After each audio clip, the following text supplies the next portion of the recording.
ബി.ജെ.പിയിൽ fund കൊള്ള, പാർട്ടിക്കൊടിക്ക് വ്യാജ bill. Vattiyoorkavu മണ്ഡലത്തിൽ കോടികൾ വാങ്ങി സമർപ്പിച്ചത് വ്യാജ ബിൽ കോടികൾ വാങ്ങിയെന്ന് അവകാശപ്പെടുന്ന സ്ഥാപനം വാമനപുരം കണിച്ചോട് ഭാഗത്തെ ബി.ജെ.പി പ്രാദേശിക നേതാവിൻ്റെ പലചരക്ക് കടയാണെന്ന് പ്രത്യേകതയുണ്ട്. 3.25 ലക്ഷം രൂപയാണ് പലചരക്ക് കടയുടെ GST നമ്പർ ഉപയോഗിച്ച് വ്യാജ ബിൽ ഉണ്ടാക്കി തട്ടിയത്. തട്ടിപ്പന്വേഷിക്കാൻ ബി.ജെ.പി പ്രത്യേക സമിതിയെ നിയോഗിച്ചു. പാർട്ടി മുൻ സംസ്ഥാന അധ്യക്ഷൻ കുമ്മനം രാജശേഖരൻ, സംസ്ഥാന ട്രഷറർ ഇ കൃഷ്ണദാസ് എന്നിവരാണ് ഈ സമിതിയിലുള്ളത് എന്നതാണ്.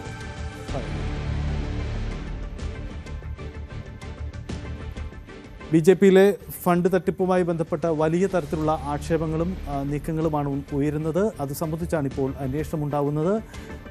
എന്തായാലും ഏറ്റവും പ്രധാനപ്പെട്ട കാര്യം ബി.ജെ.പിയെ കുടുക്കിയിരിക്കുന്ന ഈ വിഷയത്തിൽ അന്വേഷണം ഉണ്ടാകുന്നു എന്നതാണ് ഇപ്പോഴത്തെ സാഹചര്യം.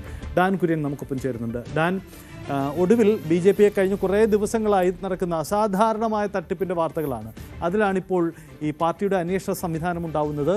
എന്താണ് അന്വേഷണ നീക്കങ്ങൾ, ഒപ്പം ഈ ആരോപണം അതെന്താണ്? നിയമസഭാ തെരഞ്ഞെടുപ്പിൽ വിവിധ മണ്ഡലങ്ങളിലേക്ക് പാർട്ടി കൊടി വാങ്ങിയതുമായി ബന്ധപ്പെട്ടാണ് ഇപ്പോൾ ഈ സാമ്പത്തിക തട്ടിപ്പ് നടന്നുവെന്ന് വ്യക്തമാക്കുന്ന വിവരങ്ങൾ പുറത്തു വന്നുകൊണ്ടിരിക്കുന്നത്. കഴിഞ്ഞ ദിവസവും ഇതുമായി ബന്ധപ്പെട്ട് പാർട്ടി നേതൃത്വത്തിന് ലഭിച്ച പരാതികളുടെ അടിസ്ഥാനത്തിലാണ് ഈ പരാതികൾ അന്വേഷിക്കുന്നതിന് വേണ്ടി ഒരു സമിതിയെ നിയോഗിക്കുന്ന സാഹചര്യമുണ്ടായത്. ആ 3 അംഗ സമിതി ഇതുമായി ബന്ധപ്പെട്ട വിശദമായ പരിശോധനകളൊക്കെ നടത്തിക്കൊണ്ടിരിക്കുകയാണ്. ഇപ്പോൾ നമുക്ക് ലഭിച്ചിരിക്കുന്ന ഈ വിവരങ്ങൾ വട്ടിയൂർക്കാവ് മണ്ഡലത്തിൽ ഈ കൊടി വാങ്ങാൻ എന്ന പേരിൽ 3.25 ലക്ഷം രൂപ തട്ടിയെടുത്തതിൻ്റെ ചില തെളിവുകളാണ്. അതായത് അതിന് സമർപ്പിച്ചിരിക്കുന്ന ബില്ലിലെ GST അടക്കം മറ്റൊരു പലചരക്ക് കടയുടേതാണ്.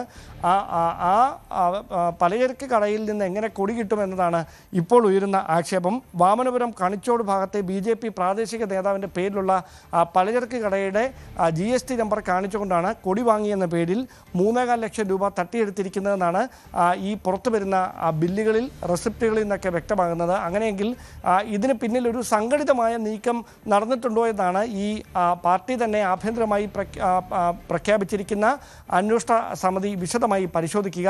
പാർട്ടിക്കുള്ളിൽ നിന്ന് തന്നെ ഇതുമായി ബന്ധപ്പെട്ട വലിയ വിമർശനങ്ങൾ ഉയരുന്നുണ്ട്. വിശദമായ പരിശോധന നടത്തണമെന്ന ആവശ്യം ഉയരുന്നുണ്ട്. അതുകൊണ്ട് തന്നെയാണ് ഇന്റേണൽ ഓഡിറ്റ് സമിതിയെ നിയോഗിച്ചുകൊണ്ട് ഈ നിയമസഭാ തെരഞ്ഞെടുപ്പിലെ സാമ്പത്തിക ഇടപാടുകൾ ഏത് തരത്തിലായിരുന്നു, അതിൽ സുതാര്യമല്ലാത്ത ഇടപെടലുകൾ ഏതെങ്കിലും മുതിർന്ന നേതാക്കളുടെ ഭാഗത്തുനിന്ന് ഉണ്ടായിട്ടുണ്ടോ, പ്രാദേശികമായ നേതാക്കൾ മാത്രം വിചാരിച്ചാൽ ഇങ്ങനെ തട്ടിപ്പ് നടത്താൻ കഴിയുമോ എന്ന കാര്യങ്ങളെ കേന്ദ്രീകരിച്ചുകൊണ്ടൊക്കെ വിശദമായ അന്വേഷണം നടന്നുകൊണ്ടിരിക്കുന്നത്. സ്വാഭാവികമായി മാധ്യമങ്ങളിൽ ഇത് തുടർച്ചയായി വാർത്തകൾ വരുന്ന ഒരു പശ്ചാത്തലം കൂടി ഉള്ളതുകൊണ്ട് പരസ്യമായി ഒരു നടപടിയിലേക്ക് മുതിർന്നാൽ അത് പാർട്ടിക്ക് അവമതിപ്പുണ്ടാക്കും. അതുകൊണ്ട് വിശദമായി അന്വേഷണം നടത്തി അതിൻ്റെ റിപ്പോർട്ട് ദേശീയ നേതൃത്വത്തിന് കൈമാറുക, ദേശീയ നേതൃത്വം അതിൽ ഉചിതമായ തീരുമാനമെടുക്കട്ടെ എന്ന നിലപാടാണ് ഒരു വിഭാഗം നേതാക്കൾക്കുള്ളത്. അതല്ല, ശക്തമായ നടപടിയെടുക്കണം, അതല്ല എങ്കിൽ ഇത്തരം സംഭവങ്ങൾ വീണ്ടും ആവർത്തിക്കപ്പെടും. അതിൽ മറ്റ് എതിർ കക്ഷികൾ അത് പ്രചാരണ വിഷയമാക്കുന്നതൊന്നും നോക്കേണ്ടതില്ല. കാരണം ഇതുമായി ബന്ധപ്പെട്ട കൂടുതൽ വിവരങ്ങൾ പാർട്ടിക്കുള്ളിൽ നിന്ന് തന്നെ മാധ്യമങ്ങളോട് പുറത്തേക്ക് വരുന്ന ഒരു സാഹചര്യമുണ്ട്. അവിടെ മൗനം തുടർന്നാൽ നേതൃത്വം അതിന് കൂട്ടുനിന്നു എന്ന ആക്ഷേപം ഉയരും എന്ന വിമർശനവുമായി മറ്റൊരു വിഭാഗവും രംഗത്തുണ്ട്. അതുകൊണ്ട് ഇപ്പോൾ ഈ പുറത്തു വരുന്ന വിവരങ്ങളുമായി ബന്ധപ്പെട്ട അന്വേഷണ സമിതി കണ്ടെത്തുന്ന റിപ്പോർട്ടുകളുടെ അടിസ്ഥാനത്തിൽ എന്ത് നടപടിയിലേക്ക് കടക്കും, അല്ലെങ്കിൽ ഇതിൽ ആരാണ് ഇതിന് നേതൃത്വം നൽകിയത്, അവർക്കെതിരെ എന്തെങ്കിലും അച്ചടക്ക നടപടി ഉണ്ടാകുമോ, ഇതടക്കമുള്ള കാര്യങ്ങളിലൊക്കെയാണ് വ്യക്തത വരാനുള്ളത്. എന്തായാലും കൂടുതൽ തെളിവുകൾ പാർട്ടി നേതൃത്വത്തിന് മുമ്പിലേക്ക് പരാതിയുടെ രൂപത്തിൽ, തെളിവുകളുടെ രൂപത്തിൽ എത്തിയിട്ടുണ്ട്. അതിൽ തുടർ നടപടികളും വൈകാതെ തന്നെ ഉണ്ടാകുമെന്നുള്ള സൂചനകളാണ് ഇപ്പോൾ പുറത്തു വരുന്നത്. കാര്യം കൂടി, ഇതുവരെ ഈ ഫണ്ട് തട്ടിപ്പെന്നത് മാധ്യമ സൃഷ്ടിയാണ്, അങ്ങനെ ഒന്നും സംഭവിച്ചിട്ടില്ല. ഇതാണ് ബി.ജെ.പി വിശദീകരിക്കാൻ ശ്രമിച്ചത്. പക്ഷേ അത് വാദം പൊളിയുകയാണല്ലോ. ഒന്ന്, ഈ സംസ്ഥാന അധ്യക്ഷൻ ഒരു വാർത്താക്കുറിപ്പിലൂടെ നടത്തിയ ചില വിശദീകരണം, അതിൽ തന്നെ പിഴവുണ്ടെന്നൊരു കണ്ടെത്തൽ സൂചനകളുണ്ട്. ഇതിന് പുറമെയാണ് ഒരു സമിതി കൂടി വരുന്നത്. ഈ സമിതിയുടെ അന്വേഷണം നടക്കുന്നു എന്ന് പറയുമ്പോൾ തന്നെ, അല്ലെങ്കിൽ സമിതി പ്രഖ്യാപിച്ചു എന്ന് പറയുമ്പോൾ തന്നെ ഈ ആരോപണങ്ങൾ പ്രാഥമിക നിരീക്ഷണത്തിൽ ഒരു കഴമ്പുണ്ട് എന്ന സൂചന കൂടിയില്ലേ? അതായത് ഈ പരാതികളും ഉയരുന്ന ആരോപണങ്ങളും മാധ്യമ സൃഷ്ടിയാണ് എങ്കിൽ ആ മാധ്യമ സൃഷ്ടി ആയ ആരോപണങ്ങളുടെ പേരിൽ ഒരിക്കലും ഒരു അന്വേഷണ സമിതിയെ നിയോഗിക്കേണ്ട കാര്യം നേതൃത്വത്തിനില്ല. അതുകൊണ്ട് തന്നെ അത് മാധ്യമ സൃഷ്ടിയാണ് എന്ന വാദം അവിടെ തന്നെ ഇല്ലാതാകുകയാണ്. അതോടൊപ്പം ഇതുമായി ബന്ധപ്പെട്ട മാധ്യമങ്ങളിൽ വാർത്ത വന്നപ്പോഴല്ല നേതൃത്വത്തിന് മുമ്പിൽ ഈ പരാതികൾ എത്തിയത് എന്നതാണ് ശ്രദ്ധേയം. അല്ലെങ്കിൽ അത്തരം വിവരങ്ങൾ നേതൃത്വത്തിന് മുമ്പിൽ എത്തിയത് എന്നതാണ് ശ്രദ്ധേയം. തെരഞ്ഞെടുപ്പ് കഴിഞ്ഞ് ഇത്രയധികം നാളുകൾ കഴിഞ്ഞിരിക്കുന്നു. തെരഞ്ഞെടുപ്പ് കഴിഞ്ഞപ്പോൾ തന്നെ ഈ സാമ്പത്തിക ഇടപാടുകൾ സംബന്ധിച്ച് സംശയമുണ്ടായിരുന്ന ചില ഭാരവാഹികൾ ദേശീയ നേതൃത്വത്തെ അക്കാര്യം അറിയിച്ചു എന്ന വിവരങ്ങളാണ് പുറത്തു വരുന്നത്.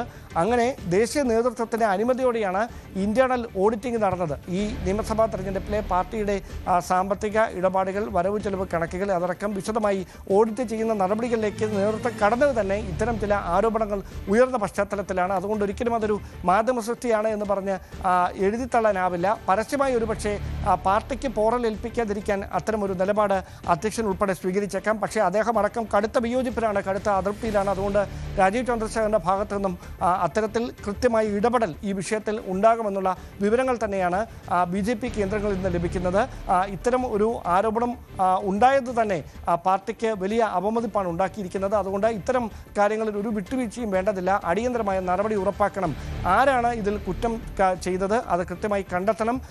അത് ദേശീയ നേതൃത്വവും കൂടി അറിഞ്ഞിരിക്കുന്ന ഒരു വിഷയമായതിനാൽ നടപടിയെടുക്കാതെ പോയാൽ അത് പാർട്ടിക്ക് പൊതുവിൽ നാണക്കേടുണ്ടാക്കുന്ന ഒരു കാര്യമായി മാറും എന്നൊരു വിലയിരുത്തൽ BJP കേന്ദ്രങ്ങളിലുണ്ട്. അതുകൊണ്ട് അത്തരത്തിലുള്ള ഒരു ഇടപെടൽ നേതൃത്വത്തിൻ്റെ ഭാഗത്തുനിന്നുകൂടി ഉണ്ടായിരിക്കുന്ന പശ്ചാത്തലത്തിൽ ഈ അന്വേഷണ സമിതി ഇതുമായി ബന്ധപ്പെട്ട് സമർപ്പിക്കുന്ന റിപ്പോർട്ടായിരിക്കും നിർണായകമായി മാറുക. ആ റിപ്പോർട്ടിൻ്റെ അടിസ്ഥാനത്തിലായിരിക്കും ഈ സാമ്പത്തിക ഇടപാടുകളിൽ ക്രമവിരുദ്ധമായ ഇടപെടലുകൾ നടത്തിയവർക്കെതിരെ തുടർ നടപടികൾ പാർട്ടി കൈക്കൊള്ളുക എന്നാണ് BJP കേന്ദ്രങ്ങളിൽ നിന്ന് ഔദ്യോഗികമായി ലഭിക്കുന്ന വിവരം. അതാണ് ഞാൻ സൂചിപ്പിച്ചതാണ് സാഹചര്യം. ഒരു കാര്യം വ്യക്തമാണ്, BJPയുടെ അവകാശവാദം പൊളിയുന്നു എന്നതാണ്. ഫണ്ട് തട്ടിപ്പ് നടന്നിട്ടുണ്ട് എന്നതിൻ്റെ പ്രാഥമിക സൂചനയിൽ തന്നെയാണ് ഈ കാര്യങ്ങൾ നടക്കുന്നത്. പക്ഷേ അതിനപ്പുറം പുറത്തു വരുന്നത് വലിയ വിവരങ്ങളാണ്. ഈ അന്വേഷണ സമിതിയുടെ കണ്ടെത്തൽ അതിലേക്ക് ചെല്ലുമോ എന്നതാണ് പ്രധാനപ്പെട്ട കാര്യം. BJPയുടെ ചില പ്രധാനപ്പെട്ട നേതാക്കൾ ഈ ഫണ്ട് തട്ടിച്ച് ചില പെട്രോൾ പമ്പുകളടക്കം സ്വന്തമാക്കി എന്ന ആക്ഷേപം കൂടിയുണ്ട്. ഈ ആക്ഷേപം ഉയരുന്നത് BJP ക്യാമ്പിൽ നിന്ന് തന്നെയാണ്. അത് സംബന്ധിച്ച് കൂടി അന്വേഷണം നടക്കുമോ? അങ്ങനെയെങ്കിൽ അസാധാരണമായ പണം തട്ടിപ്പ് ഇതിൽ നടന്നോ എന്ന പ്രധാനപ്പെട്ട ചോദ്യം കൂടി ഉണ്ടാവുന്നുണ്ട്. തെരഞ്ഞെടുപ്പ് കമ്മീഷൻ സമർപ്പിച്ച കണക്കിനപ്പുറം പണം ചെലവഴിച്ചോ? പാർട്ടി കൊടിയുടെ പേരിൽ പണം തട്ടിച്ചു. ഇങ്ങനെയുള്ള വലിയ വലിയ ആക്ഷേപങ്ങളുണ്ട്. ഇക്കാര്യത്തിൽ അന്വേഷണം സുതാര്യമായി നടക്കുമോ BJPക്കകത്ത് എന്നതാണ്. നമുക്കറിയാം, ഇത് സംബന്ധിച്ച് അന്വേഷണം നടക്കുന്നു അല്ലെങ്കിൽ എന്തെങ്കിലും കണ്ടെത്തലുണ്ടെങ്കിൽ അത് പരസ്യമായി സമ്മതിച്ചാൽ ആ സംഘടനയ്ക്കകത്ത് തന്നെ പ്രതിസന്ധിക്ക് ഇടവച്ചേക്കാം. അതല്ലെങ്കിൽ പൊതുസമൂഹത്തിൽ ആ പാർട്ടിയുടെ ഇമേജ് തന്നെ പോകും. അതുകൊണ്ട് വളരെ ജാഗ്രതയുള്ള ഒരു ഇൻറ്റേർണൽ നടപടിയിൽ അത് ഒതുക്കാനുള്ള ശ്രമമായിരിക്കും ഉണ്ടാവുക. പക്ഷേ എന്തായാലും അന്വേഷണം പ്രഖ്യാപിക്കുന്നു. കാരണം ഇത് ആക്ഷേപം BJPക്കകത്ത് തന്നെ ഉയർന്നു എന്നതുകൊണ്ട് തന്നെ അത് സംബന്ധിച്ച് അന്വേഷണം നടത്തണമെന്ന വാദം ശക്തമാണ്. അതുകൊണ്ടുകൂടിയാണ് ഇത്രയും നീക്കമുണ്ടാവുന്നത്. എന്തായാലും വലിയ തരത്തിൽ കോടികളുടെ പണം തട്ടിപ്പാണ് നിയമസഭാ തെരഞ്ഞെടുപ്പുമായി ബന്ധപ്പെട്ട് ഫണ്ട് വിനിയോഗത്തിൽ നടന്നിട്ടുള്ളത്. അതിന് ഉത്തരവാദികൾ ആരൊക്കെ, അച്ചടക്ക നടപടി ഉണ്ടാകുമോ എന്നതുകൂടിയാണ് ഇനി അറിയാനുള്ളത്. അസാധാരണ സാഹചര്യങ്ങൾ BJP. കൂടുതൽ വാർത്തകൾക്ക് News 18 Keralam YouTube channel subscribe ചെയ്യുക.